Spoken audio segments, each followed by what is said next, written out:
After 9 years of covering Donald Trump, it's difficult to say which bothers Donald Trump more, being made to look like a fool, the butt of a joke, or being told no, especially when it results in a diminished version of his own sense of his power.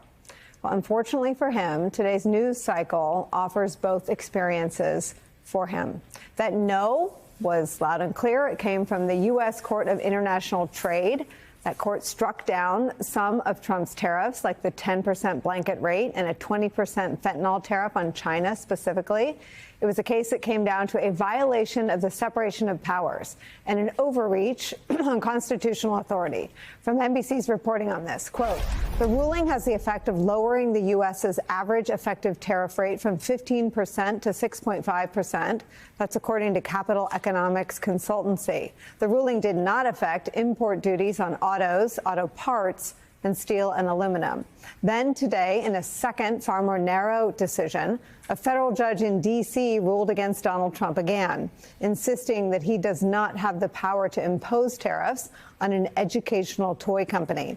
At the moment, right now, both court orders are currently on pause to allow the Trump administration time to appeal. Trump's advisor, Stephen Miller, used the phrase, quote, judicial coup to describe their current situation. The stock market, which has again and again and again recoiled at Donald Trump's tariffs, appeared to react somewhat positively this morning to the news, although there's no doubt it introduces more uncertainty into the broader economic picture and equation. So it's a rejection by the courts, a rejection by the markets, but we wonder if any of that stings Trump as much as the other development today that we alluded to, apparent mockery. Yesterday, Donald Trump was asked about a phrase that's actually been used on this program to describe him. Watch how he reacted. Mr. President, Wall Street analysts have coined a new term called the taco trade. They're saying Trump always chickens out on your tariff threats, and that's why markets are higher this week. What's your response to that? I kick out? Chicken out. Oh, and then I chicken out. I've never heard that. You mean because I reduced China from 145% that I set down to 100 and then down to another number? And I said you have to open up your whole country. And because I gave the European Union a 50% tax tariff, we had a dead country. We had a country people didn't think it was going to survive. And you ask a nasty question like that. It's called negotiation. She got the nasty button pressed. Chicken out, defined there by Donald Trump, publicly for the first time. Trump, blocked by the courts, shocked by the markets, and mocked by Wall Street analysts is where we start today with some of our favorite reporters and friends. With me at the table is executive editor and New York bureau chief for The Economist, Charlotte Howard is back. Also joining us, U.S. financial commentator for the Financial Times, writer of the Unhedged newsletter, Robert Armstrong is back. Former acting assistant attorney general for national security at the Justice Department, now an MSNBC legal analyst, Mary McCord is here. An MSNBC columnist, author of the newsletter To the Contrary, Charlie Sykes joins us as well. Robert, I think you are the first person who used that term on this program to describe or to help me understand how the markets were starting to view the Trump tariff announcements up, down, up again, on pause, unpaused, up again while on pause, and then down again for when the pause is lifted. It surprised me that it took until yesterday for him to be confronted with a question about it. Well, no one was actually more surprised than me to see this little joke I made in my Wall Street newsletter make its way to the White House.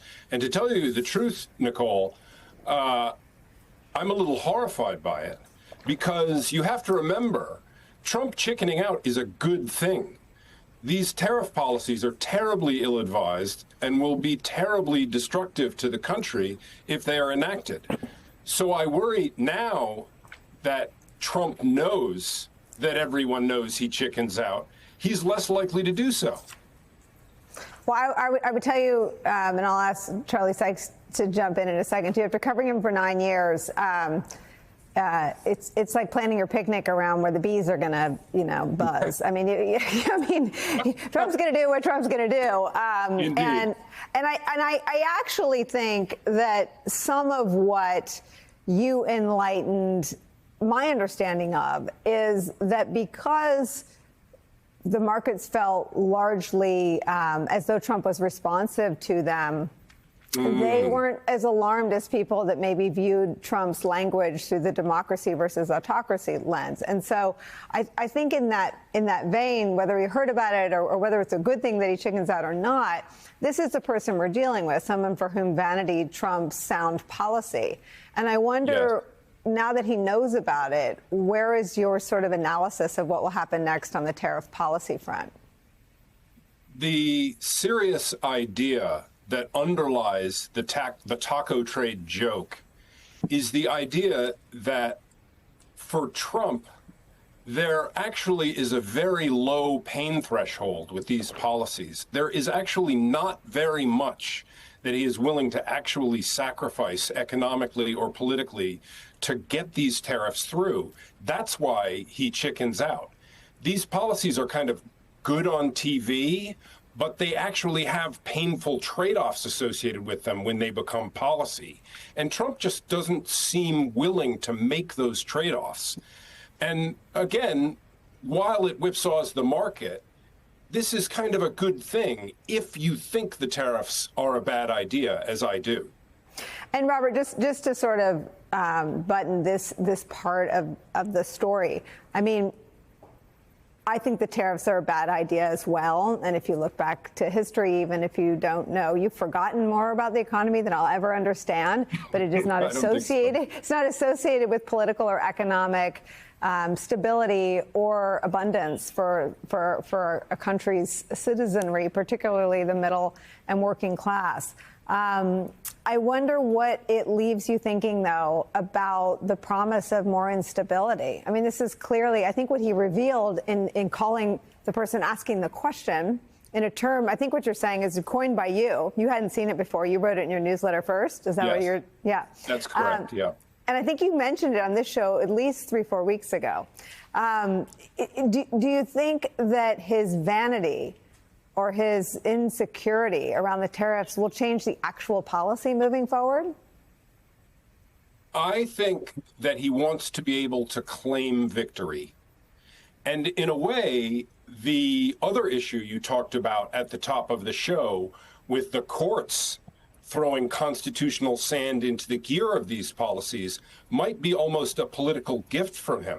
It's a good outcome if he doesn't have to actually make terrible policy that's going to hurt people, but can I just say instead, I tried to give you a wonderful policy that was going to save you from everything that was wrong with your life, but the woke courts got in my way.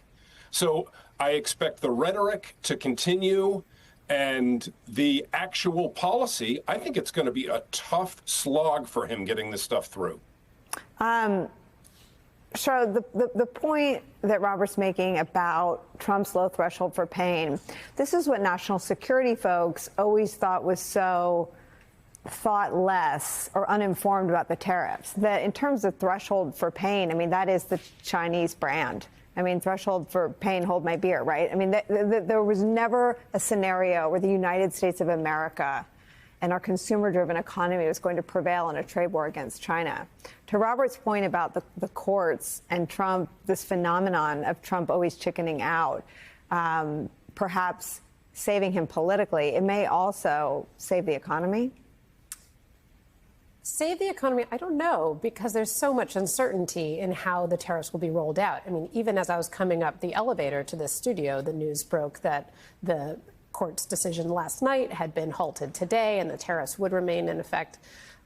So I don't really, or that he did, as the case moved forward, the lower court's position would not stand. So I think that there's an enormous amount of uncertainty in the economy, and the two choices that Robert laid out, I think it's worth looking at what qualifies as a victory these days. So, let's say that Trump's orders are halted, that he's not able to enact the tariffs as he would like.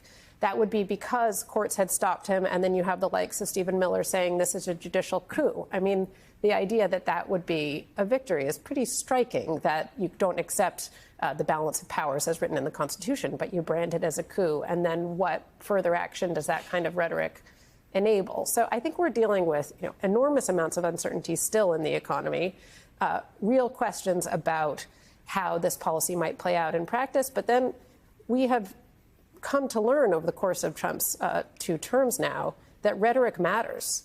So I don't really see this as a real victory here. They're 2 bad options. Well, and everything I've learned from you and Robert and everyone that comes on the show every day is that the greatest nemesis of a stable and growing economy is uncertainty. And this right now, the American employer or the small business owner or the importer or exporter is trapped between a decision and a White House that, as you just pointed out, will either defy the decision or attack the legitimacy of it. But also in that decision is this inherent abdication or overstep of the role of Congress. Oh, yeah. I mean, Congress, part of the ruling that we heard from the lower court yesterday had to do with Trump dramatically overreading his executive powers to impose these tariffs, not just on some goods, but really across every single good, right, across of countries that are importing to the United States. So I think that you see both Trump really testing the limits of executive power and Congress continuing to lie down. And I think one of the things that Robert pointed out, which is worth returning to, is what are the political and economic costs of Trump's policies. So far, you have seen the economic costs and you've seen his approval rating decline, but that hasn't resulted in the Republican Party moving away from him, the Republican Party really moving to restrain him in any way. So I think the politics, again, is lagging the policy.